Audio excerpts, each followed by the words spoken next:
Today I'm cutting from templates. I'm going to make a crazy curves quilt. I'm using Elisa's Back Porch rainbow templates. There are actually 4 pieces that come in this template, in this set. I'm using the 2 pieces that will make an 8-inch square.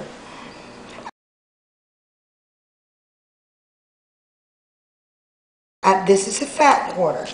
And I have another one here, and I'll show you how I folded it. I folded it in half, and then in half again to get this piece right here. So I'm actually cutting through 4 thicknesses with these templates. I love these acrylic templates because they're flat and thick. As you see, I have put little sandpaper dots beneath it so they really grip the road and it's not going to slip on me when I'm trying to cut. When you lay out your templates, be sure first of all, as I have, that I've got everything covered in this area that I'm going to cut. And then I've got to be smart about how I start to cut. I'm going to cut this pie piece first and go around this curve because as you see when I get around to here there's very little space there and I don't want to cut through.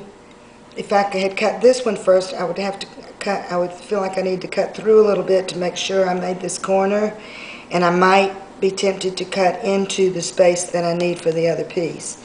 So lay out all of your templates that you think you're going to get out of that one piece and be sure that you've figured out what's going to be the best place to start.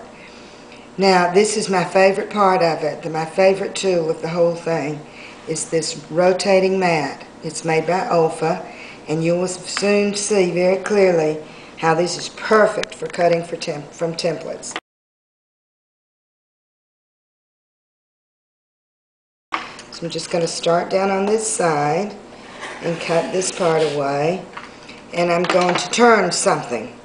If I turn the fabric and the template, I have a really good chance of getting everything offline. So instead of turning all of that, I'm just going to turn the mat. Isn't that cool? So we're just going to turn the mat and go around to this curved side, just like that. That moved just a little bit, but I can replace it, no problem. And then now I'm going to turn the mat again and get over to this side. And there you go.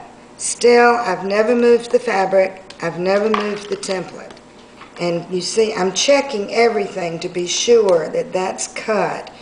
So now I can go over, I've got to replace this just slightly. Now I can move this part away because I know that's. So now I'm going to cut from this part of the template. Now I can go right over to there. I can even go, fold this back and go off of the fabric if I want to. Just go right off of that fabric. Go on the inside curve. Now I need to rotate the mat again. Remember, I've never moved this template once I started cutting. And that is very important to be sure that you're cutting all the pieces exactly the same. Rotate again and cut out this fold right along the template, and there you go. All cut, that's cut off, and that's another 4 perfect pieces. So now I've cut through 4 pieces, and I have enough to make 4 blocks. Of course, the idea is that on a crazy curves that you would do contrasting pieces and then sew these 2 together to make your 8-inch block. And it's just that easy.